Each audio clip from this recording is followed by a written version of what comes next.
ভাগ্যে তো সবকিছুই আছে আর তা অবশ্যই ঘটবে, অতএব চেষ্টা প্রচেষ্টার প্রয়োজন কি?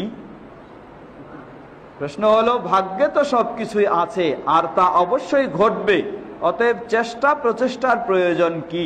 জবাব, আপনাকে বলা হলো যে আপনার ভাগ্যে আছে আগামী কালকে এই রাস্তার মাঝে আপনাকে গুলি করে মারা হবে।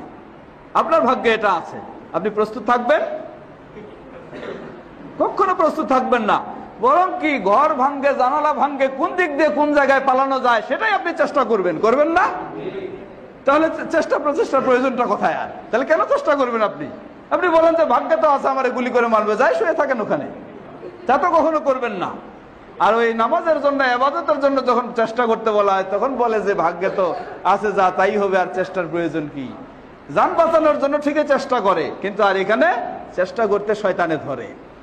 এই হলো কারবার। আসলে ইসলাম আপনাকে নির্দেশ দিয়েছে, আপনাকে ভালো পথে চলতে হবে, খারাপ থেকে বিরত থাকতে হবে। এই ইসলামের নির্দেশে আপনাকে ভালো দিকে যেতে হবে, খারাপ থেকে বাঁচতে হবে, না হলে আপনি অপরাধী হবেন এবং শাস্তির যোগ্য হবেন। ভাগ্যে কি আছে সেটা পরের বিষয়। আপনি জানেন না ভাগ্যে কি আছে, আপনার কিছুই জানেন না আপনি ভাগ্যে কি আছে। এই কথা এই জায়গায় বলে, ইবাদতের ক্ষেত্রে বলে, যখন চাকরি করে আর একটা যদি ঘোষণা আসে যে এইভাবে ডিউটি পালন করবে তার ডবল প্রমোশন হয়ে যাবে, তখন কিন্তু চেষ্টা বাদ দেয় না। কি বলেন, ঠিক না? তখন রাত দিন সকাল সন্ধ্যা যেভাবে চেষ্টা করা দরকার সেখানে ঠিকই সেই চেষ্টা করে। তো এগুলি শয়তানি চিন্তা ছাড়া আর কিছুই নয়।